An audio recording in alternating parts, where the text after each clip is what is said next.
नमस्कार। तो आज हम बात करते हैं चाणक्य नीति के प्रथम अध्याय की महत्वपूर्ण बातों की।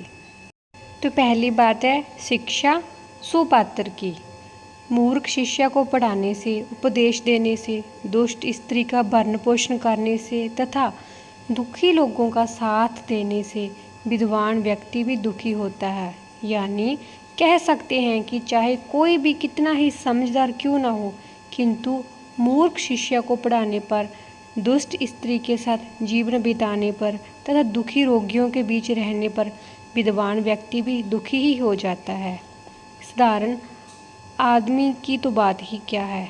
अतः नीति यही कहती है कि मूर्ख शिष्य को शिक्षा नहीं देनी चाहिए, दुष्ट स्त्री से संबंध नहीं रखना चाहिए, बल्कि उसे दूर ही रहना चाहिए और दुखी व्यक्तियों के बीच में नहीं रहना चाहिए।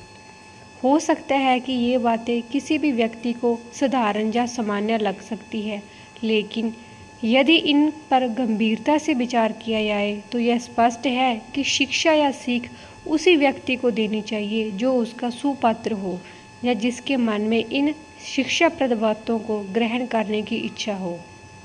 आप जानते हैं कि एक बार वर्षा से भीगते हुए बंदर को चिड़िया ने घोंसला बनाने की शिक्षा दी, लेकिन बंदर उसकी इस सीख के योग्य नहीं था।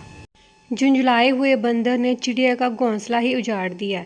इसलिए कहा गया है कि जिस व्यक्ति को किसी बात का ज्ञान न हो उसे कोई भी बात आसानी से समझाई जा सकती है, पर जो अधूरा ज्ञानी है उसे तो ब्रह्मा भी नहीं समझा सकता।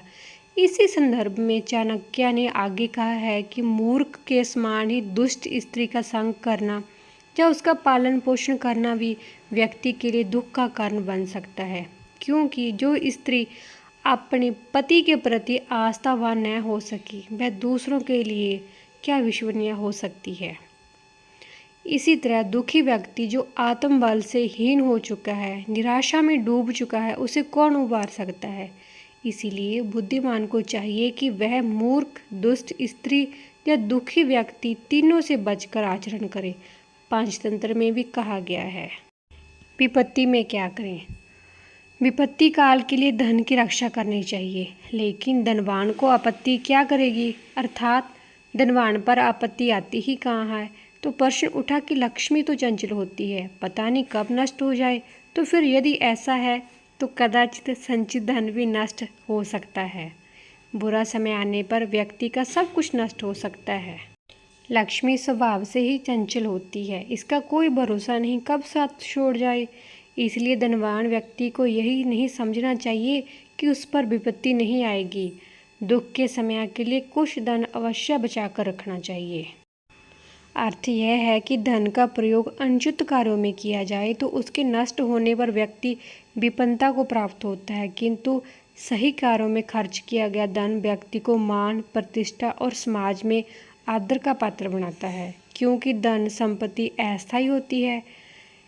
इन पर क्या गुमान करना, व्यक्ति ने अर्जित करता है। वास्तविक शक्ति तो प्रभु द्वारा प्रदान की गई है, वह स्थायी है।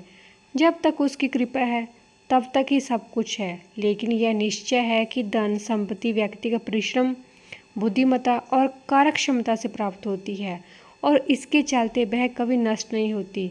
श्रम, बुद्धि और कार्यक्षमता के अभाव में वह हमेशा साथ छोड़ देती है।